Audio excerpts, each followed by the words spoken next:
And it's also a point. जब आप किसी शहर में 3 से 5 साल बिताते हैं तो ये आपका अपना घर जैसा लगने लगता है। इसी शहर में मैं अपनी पत्नी से मिला।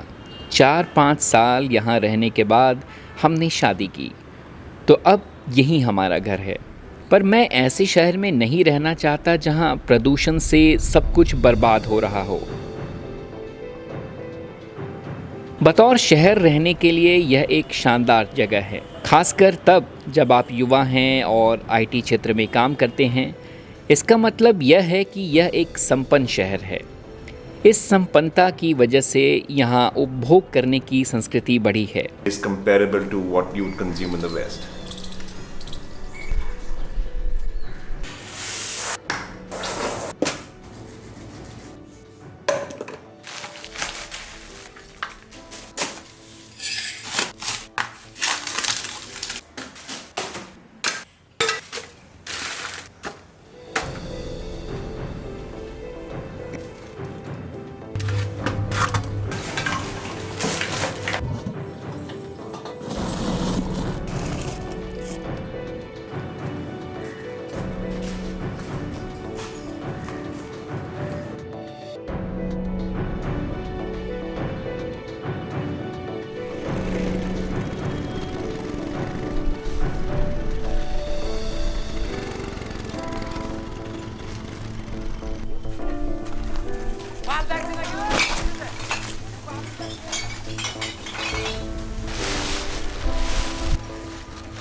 Out of sight and out of mind. Out of sight out of mind, मतलब नज़रों से ओझल तो हो गए चिंता मुक्त। अमीर, उच्च वर्ग और मध्य वर्ग को यही पसंद है कि उनके कचरे को गरीबों के इलाके में फेंक दिया जाए। अमीर लोग यह नहीं चाहते कि लैंडफिल साइट उनके घर के आसपास हो। इसके बजाय वे चाहेंगे कि कचरे को गरीबों के इलाके में डाला जाए और गरीब इस मुसीबत को झेलें। Or get impacted. So I don't smell it. मुझे इस दुर्गंध को सूंघना नहीं पड़ता। इस कचरे से रिसकर जो जहरीला पानी भूजल तक जाता है, मैं वह पानी नहीं पीता हूँ। मेरे पास पानी की सफाई के लिए आरओ है। एक आम नागरिक के तौर पर गुरुग्राम में रहते हुए मैं बस इस कचरे की एक समस्या को बढ़ा रहा हूँ, लेकिन इस समस्या का कोई प्रभाव मुझ पर नहीं पड़ रहा है। The problem of waste. कचरा प्रबंधन की समस्या ही यही है कि हम उसे अपने घर के सामने नहीं रखना चाहते, लेकिन इस समस्या का समाधान भी यही है। The community is like a family. हमारा समाज एक परिवार की तरह है। अब सवाल यह है कि समाज के सभी लोगों को आप एक साथ कैसे लेकर आते हैं। मुझे लगता है कि किसी काम के लिए कोई एक व्यक्ति काफ़ी नहीं, बल्कि हमें अनेक समूह बनाने होंगे। समुदायों को साथ मिलकर समस्या का तोड़ निकालना होगा। निदान बहुत ही सरल है। हर घर को 2 डस्टबिन और एक थैला दिया जाना चाहिए। इस तरह कचरे का 3 भाग में वर्गीकरण या छटाई की जा सकती है। लाल डस्टबिन सबसे बेकार कचरे के लिए, हरा जैविक कचरे के लिए और सफ़ेद थैले में रिसाइकिल की जाने वाले कचरे के लिए। अब यह कचरा अपने मुकाम तक पहुंचने के लिए तैयार है। वहां ले जाने से पहले इसे धोकर सुखाया जाता है। रिसाइकिल होने वाला कचरा अगर गंदा और बदबूदार होगा तो उसकी कीमत कम हो जाएगी। रिसाइकिल होने वाले कचरे को साफ कर घर से निकालने की जिम्मेदारी हर परिवार के ऊपर है। मुझे लगता है कि कुछ लोग इसका विरोध भी करते होंगे। ऐसे में आप लोग क्या करते हैं?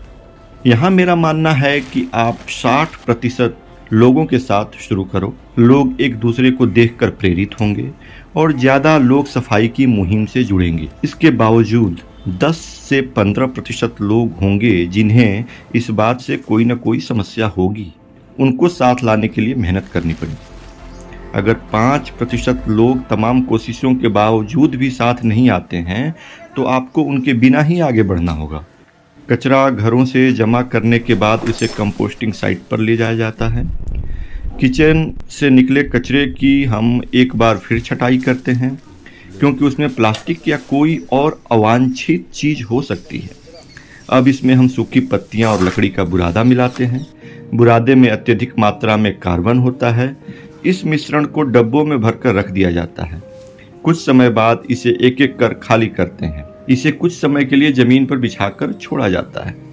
कंपोस्ट को आदर्श स्थिति में यानी न अधिक गर्मी और न ठंडी और नमी वाले माहौल में जितने दिन रख सकें वह उतना ही बेहतर होगा। जब हमें इसकी जरूरत होती है उसे उठाकर उपयोग में लाते हैं।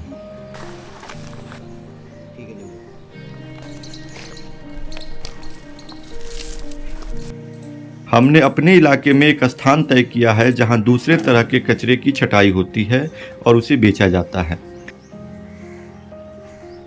पिछले 5.5 साल या यूं कहें कि 2200 दिनों से रोजाना तकरीबन 250 किलो किचन से निकला कचरा और पेड़ पौधों की पत्तियों को मिलाकर कंपोस्ट बनाया जा रहा है। इस तरह हमने 880 टन कचरे को लैंडफिल में जाने से बचा लिया। अगर एक सोसाइटी ऐसा कर सकती है तो सोचिए कि अगर सभी सोसाइटी में से आधी भी ऐसा करने लगे तो क्या होगा। What are the crazy numbers we're looking at? And that's what सभी सोसाइटी को उसी स्थान पर कचरा प्रबंधन करना पड़ेगा। अगर किसी तरह के कचरे को वह नहीं संभाल सकते तो ही उसे लैंडफिल तक भेजा जा सकता है। बनवाड़ी लैंडफिल के साथ ऐसा कुछ भी नहीं हो रहा है। फरीदाबाद और गुरुग्राम से निकला करीब 2000 टन कचरा यहाँ रोजाना फेंका जा रहा है। नगर निगमों द्वारा यहाँ वेस्ट टू एनर्जी प्लांट बनाने का सुझाव दिया गया ताकि कचरे को जलाकर बिजली पैदा की जा सके। इस तरह की परियोजना को लगाने में 617 करोड़ का खर्चा आएगा। say waste to energy plant is waste to energy plant मूल रूप से एक जलाने वाला प्लांट होता है। ऐसे प्लांट में उन्हीं कचरों का इस्तेमाल होना चाहिए जिनका कैलोरीफिक वैल्यू अधिक होता है। उसी कचरे को जलाया जाना चाहिए जिस कचरे को रिसाइकल ना किया जा सके। कम कैलोरीफिक वैल्यू वाले कचरे को जलाने की कोई सही वजह नहीं है, क्योंकि ऐसे कचरे को जलाने के लिए ईंधन की खपत होती है जिससे इसे जलाने का खर्चा बढ़ता है। इसमें ऐसे भी कचरे को मिलाना पड़ता है जिन्हें रिसाइकल किया जा सकता है और इस तरह दोबारा उपयोग वाले कचरे को जलाने से अधिक फ़ायदा नहीं होता। लैंडफिल में सिर्फ वही कचरा जाए जो कि लो कैलोरीफिक वैल्यू वाला हो और उसे रिसाइकल या दोबारा इस्तेमाल में ना लाया जा सके, और समूचे कचरे में 5 से 10% ऐसा कचरा होता है। एक अच्छे वेस्ट टू एनर्जी प्लांट के लिए कचरे की छँटाई ज़रूरी है। अगर बिना अलग किए कचरे को प्लांट में भेज देंगे तो समस्या खड़ी होगी, और इसी वजह से देश में जितने भी वेस्ट टू एनर्जी प्लांट हैं वो या तो बंद हो गए या बंद होने की कगार पर हैं, और इसकी वजह है कचरे की छँटाई ना होना। आज की public hearing municipal corporation Gurugram द्वारा वेस्ट टू एनर्जी प्लांट का एक्सपेंशन 15 मेगावाट से 25 मेगावाट के लिए है। पहली बात तो इनने 15 मेगावाट का लगाया नहीं, तो प्रपोज्ड एक्सपेंशन कहाँ से आ गया? एक्सपेंशन जब कुछ जमीन पे इनने किया ही नहीं। एक्सपेंशन तो उसको बोलते हैं जब कुछ किया और उसको एक्सपेंड कर रहे हो। ये टोटल आप झूठ का आडंबर है। In the process when the municipal corporation NGT में सुनवाई के दौरान नगर निगम ने लैंडफिल के पास कचरे से निपटने के लिए वेस्ट टू एनर्जी प्लांट बनाने का प्रस्ताव दिया। जब उन्हें एनवायरमेंट क्लियरेंस मिल गया तो हमने उस फैसले को कोर्ट में चुनौती दी, क्योंकि उस प्लांट के लिए जो पर्यावरण प्रभाव आकलन रिपोर्ट इस्तेमाल किया गया उसमें गड़बड़ी थी।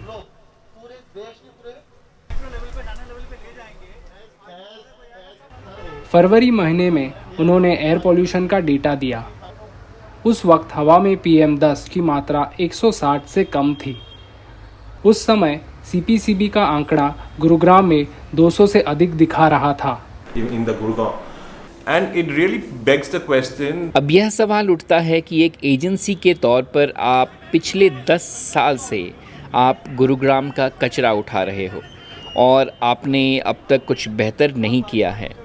ऐसे में कोई सरकार आपके दूसरे समाधान पर कैसे विश्वास कर सकती है? Logically complex.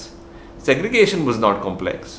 सेग्रीगेशन करना वेस्ट जनरेटर का काम है, कंपनी का, नगर निगम का या कंसेशनर का काम है आपको वो इंफ्रास्ट्रक्चर प्रोवाइड करना कि आपका वेस्ट सेग्रीगेटेड होके यहाँ आ सके। जब घर से ही सेग्रीगेटेड नहीं मिलेगा तो यहाँ कैसे आएगा?